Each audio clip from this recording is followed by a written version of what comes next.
Okay guys, finally got my New York Central Dreyfuss Hudson finished, and I have the MTH cars. I'm going to go ahead and go kind of through just a quick little history. This is a 1938 Dreyfuss. There were 10 of these made. The first 5 had the box poke wheels, and the later 5 had Scullin wheels. The numbers started at 5445 and they ended at 5455. So then you have so we got the frames are all MTH, and I have the MTH cars. This would be the that would be the freight car or the luggage car.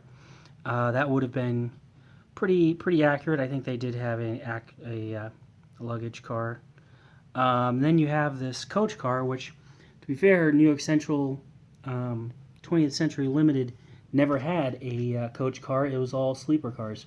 So it's not really accurate to the train. And then over here, you have a Vista Dome, which is also not accurate. They didn't have this in 1938. They didn't have the Vista Domes until mid-40s, I believe. So... but it's cool. I like the Vista Dome, so it's neat that this is on here. Maybe in a fantasy world they added Vista Domes later on. But the last one would have been the observation car, which is pretty darn accurate. In the observation car, the actual one, there was a divider in the middle, a bunch of seats, and then there was a super luxury sleeper right here that had a bathroom in there. If I remember right, there was a barber. No, there was a stenographer. You could teletype or whatever it's called. But there was a bunch of cool things going on in the observation car. That was technically for the ladies. This was the ladies' side of the train. And then if you came all the way up here, it was the men's side of the train. They had everything separated out in the 30s, and you'd have a dining car. So there isn't a dining car. There would have been a really fancy dining car, a table car. I mean, there was a couple different cars. But for this layout, this is pretty good. This is the train itself. This is a MTH train, and all of the electronics are Lionel. So I have, and this is Lionchief 2.0. This is the, I literally bought a Lionchief 2.0. This is all the pieces that are left over from that project. I had to buy everything.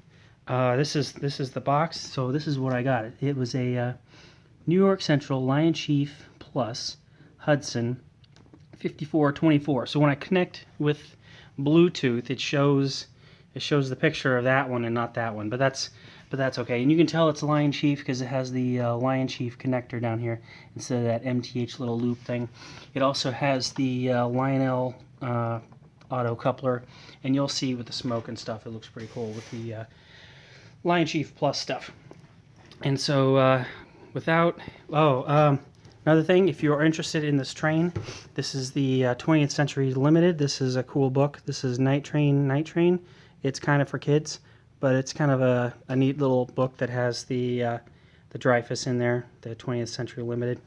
Another book I would highly recommend. This is the 20th Century Limited, and this is a really cool book that has a lot of cool photos, and it goes over basically all of the passenger service, all of the New York to Chicago stuff in here, and it goes through the original different versions, and then it was only ran for like maybe 10 years before it was completely killed by the diesels.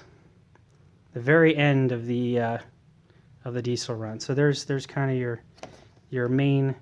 This is the Dreyfuss, the New York to 20th Century Limited, and then in 41 they came out with the New York Central.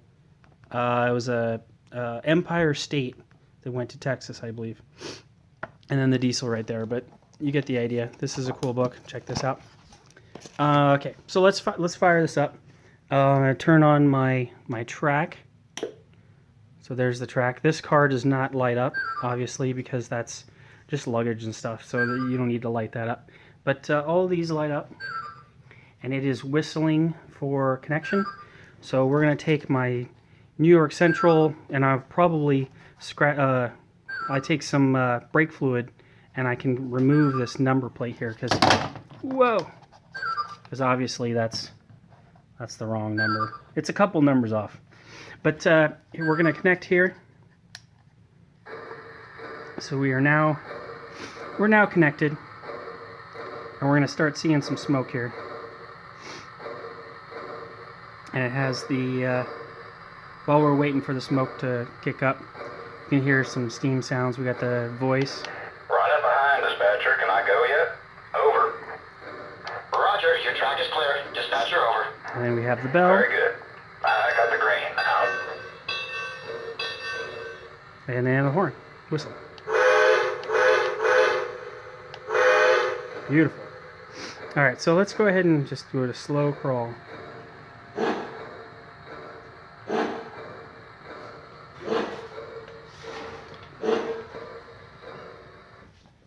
Oh, and we lost track.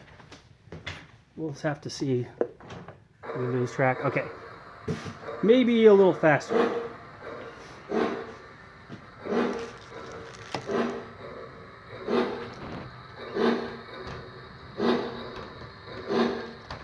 And then we can pick up the pace. Alright, well, might have some track. Oh, I think I seized the problem. So, this guy did not get on all the way, so we'll just fix him. That was probably the issue right there. Okay, let's try this again. This is the first time I've actually ran this far, so there we go. Let's try it again.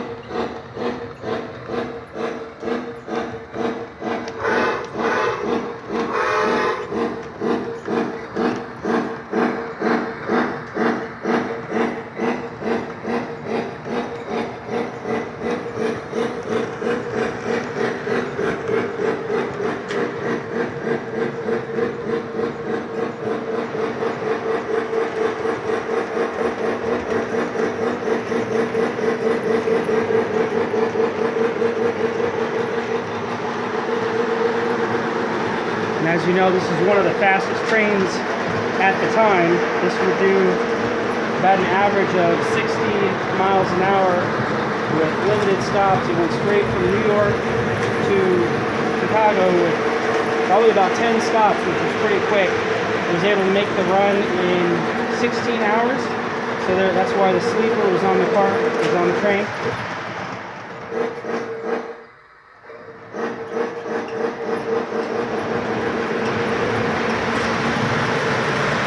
That is maximum speed right there.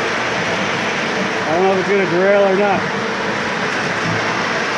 But that is definitely fast.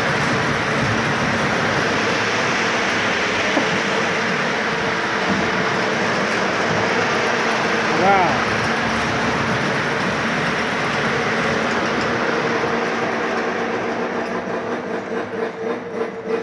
That is pretty cool. You can go ahead and stop it at the terminal here, at the train station.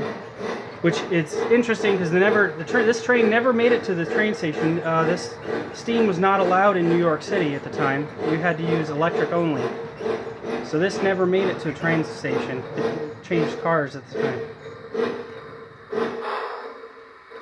There you go. Oh, unbelievably cool. I love this. But thanks for watching.